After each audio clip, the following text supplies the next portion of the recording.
It's such a beautiful day to be outside in the woods. Oh my God, are you serious? A plane? All right guys, welcome back to another smartphone gimbal review.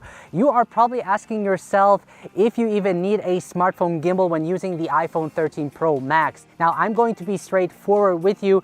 The iPhone 13 Pro Max has great sensor shift stabilization. You can create some smooth looking handheld shots with it, but when it comes to longer, complex movements, nothing beats a good gimbal. It not only makes it very easy to get these creative shots, but each gimbal comes with their own unique features, and my job, you know my job man, is to help you find the right one. I believe that every smartphone filmmaker should have a gimbal for their phone, since they are small, portable, and inexpensive compared to larger gimbals. In today's video, I'll be reviewing the Dji OM 5 and show you how to set it up with the iPhone 13 Pro Max to get you started shooting great looking videos. Specifically, I will give you a quick overview of the gimbal, talk about the build and design, show you how to mount and balance the gimbal, introduce you to the basic button functions, shooting and operating modes. I'm also going to walk you through the Dji Mimo app and give you the best camera settings for shooting high quality video. Talk about some of the specific features the app offers and the behind the scenes of how I use the gimbal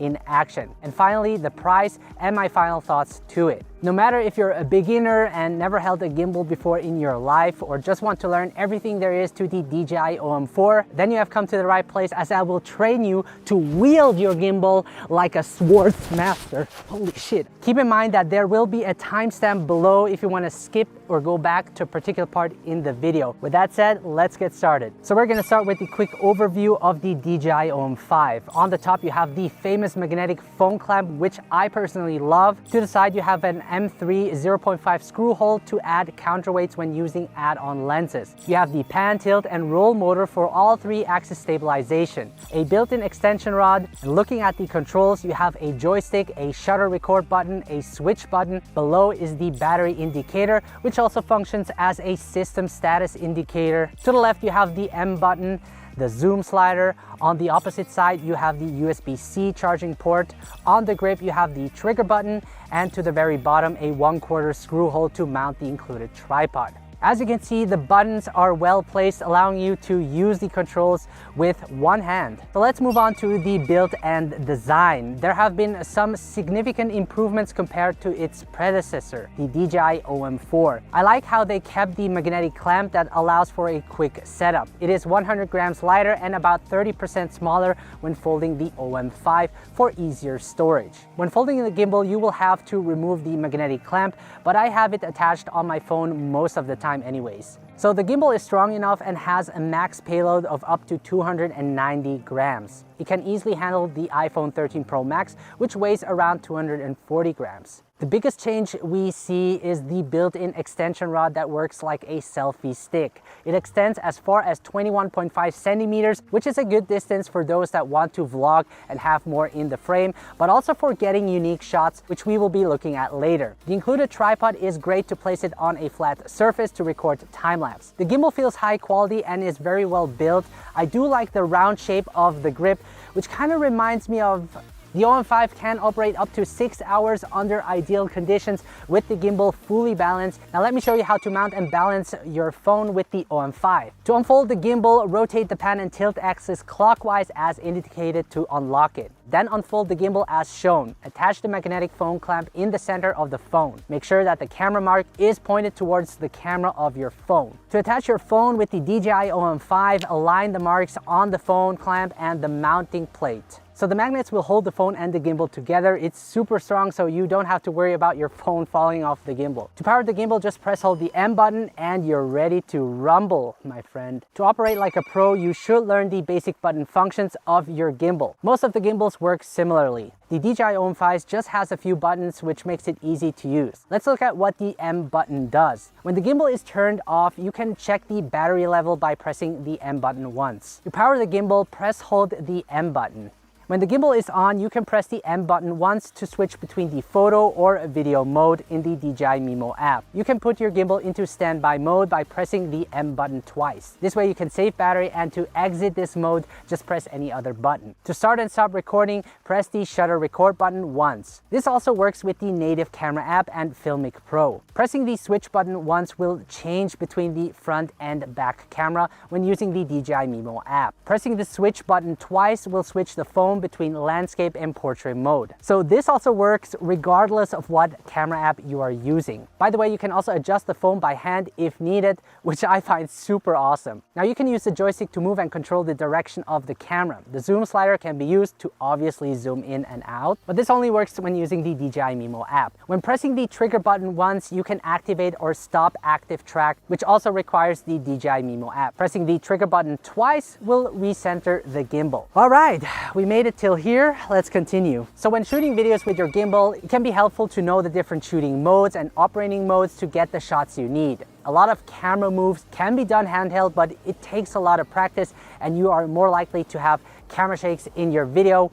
You don't want that. Especially when the camera movement is complex. With the gimbal, it makes it much easier because you can use these modes and shoot more creatively. So first we have the follow and FPV mode. By pressing the M button 4 times, you can switch between FPV and follow mode. By default, when turning the OM5 on, it is set to follow mode. I use this mode most of the time because that allows me to create smooth pan and tilt shots that look natural in my video. When switching to FPV, all motors are unlocked and you can use this mode to record action-filled moments. Then there is the tilt lock, which only the pan axis follows. This is great for recording forward or backward motion where the subject is walking, for example, ensuring that the composition stays the same. Then to enter all lock mode, hold the trigger button. In this mode, the gimbal will not follow your hand movement. This mode is perfect for maintaining a straight shot while walking forward or backward. Next is sport mode. Pressing the trigger button twice and holding it will enable it. You will notice that the follow speed of the gimbal increases, which is great for capturing quick movement. Finally, we have the spin shot, where you can use the joystick to rotate the phone to create an inception effect. I made a dedicated video about it using the OM4, but it will also work with the OM5. If you want to check it out, make sure to head over to this link. Alright guys, let's move on to the operating modes. Here I will show you the different techniques and how you can use the gimbal for your creative shots. So there is the upright mode, which you will be using most of the time to create your camera movements. If you want to learn more about camera movements, I also have a video on that, which you can check out up here. Then you can enter underslung mode by placing the gimbal upside down. You will notice that the phone rotates so that the motors don't block the frame. This mode is great to shoot from a lower angle.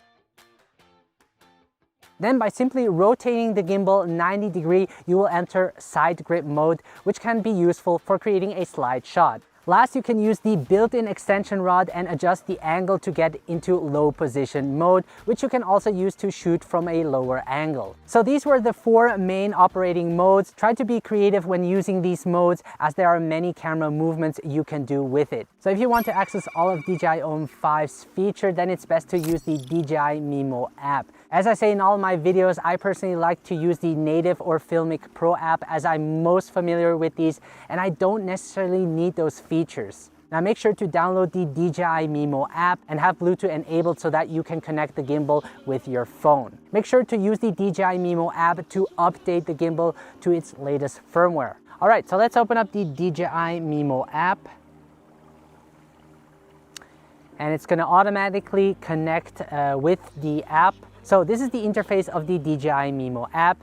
On the top left hand corner, you can head back to the home. To select your device, just hit that camera icon. And right now everything is set to auto, but if you want to have full control over your camera, it's best to use the manual settings. So instead of auto, you're going to press the M button, and in here you can dial your camera settings. So ISO I usually keep as low as possible at 100, and when I set it that way, it's going to be locked, so no changes occur during the shoot.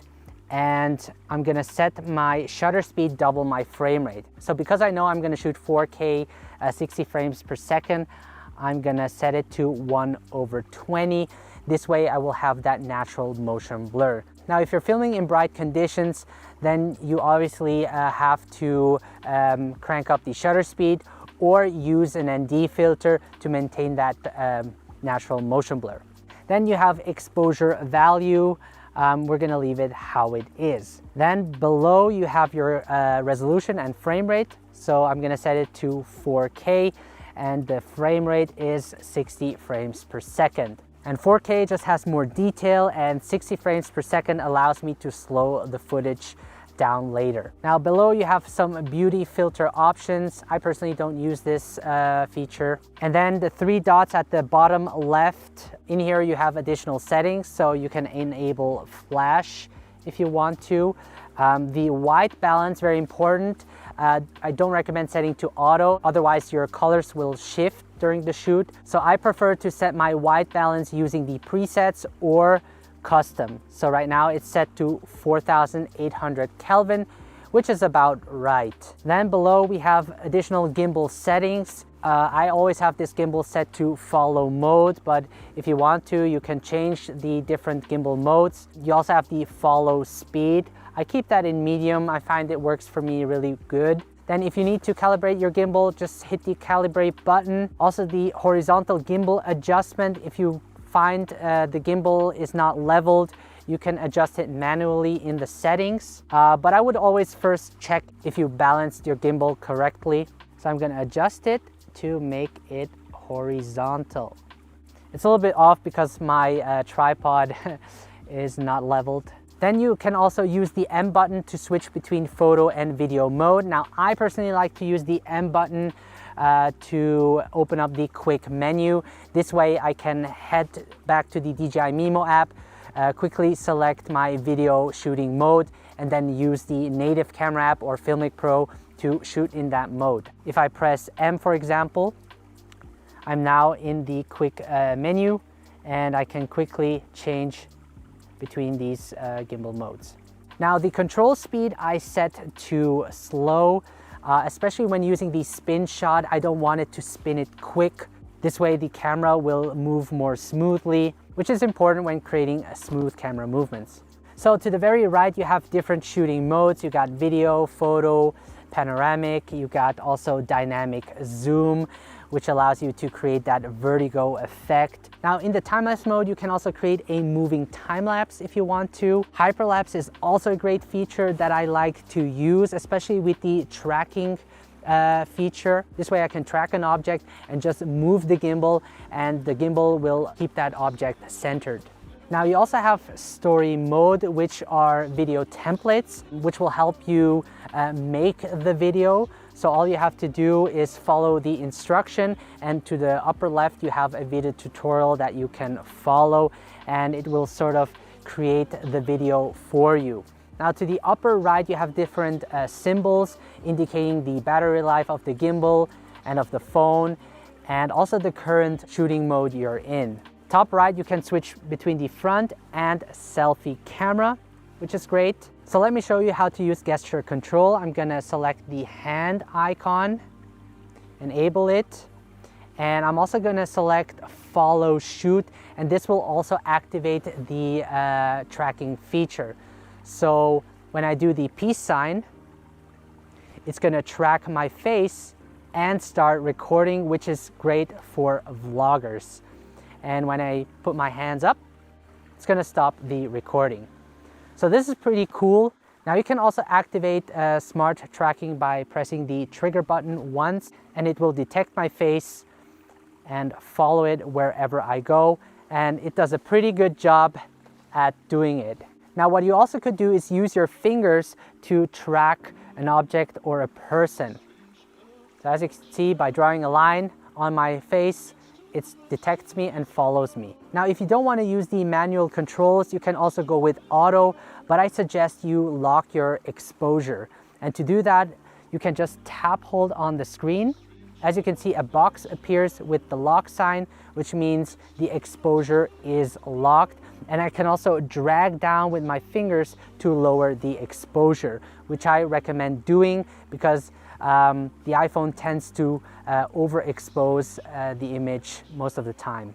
So the gimbal is priced at $170, which is one of the pricier gimbals, but considering the built-in extension pole, the magnetic clamp system, and the overall performance makes it worth purchasing. Now, vloggers will like this gimbal just because you have more range when extending the pole. This way you will fit more into the frame, and combining it with the tracking feature on the Dji Mimo app makes it convenient to vlog. Now with the extension pole, you also have more reach and can be more creative when you're shooting. Now I personally enjoyed using the Dji OM5, and this is certainly a gimbal that I will bring with me along the way. So guys, let me know what you think of the Dji OM5. Is that the gimbal you have been waiting for? Let me know in the comment section below. Now if you're new to my channel, make sure to subscribe, as this will help the both of us. Now if you're not part of the private smartphone filmmaking group, make sure to join, as you can share your work with others and get feedback. Now, before I end this video, I never really had the chance to thank you as a loyal subscriber. You may have noticed that we have reached 100,000 subscribers, guys, and I'm just blown away by it. And it truly feels amazing. I'm actually planning a special video, not sure when, but hopefully soon. Now, by the time this video is online, I'm probably on vacation for 2 weeks. Now, I will be taking a break, which means I won't be uploading a video next week. Oh my God. But I think it's important. This way I can refill my creative energy again and provide you guys with valuable content again. Once again, folks, I'll keep you updated. Stay safe. And by the way, I'll be leaving for Tenerife. It's gonna be awesome. So you guys take care, and I will see you the next time.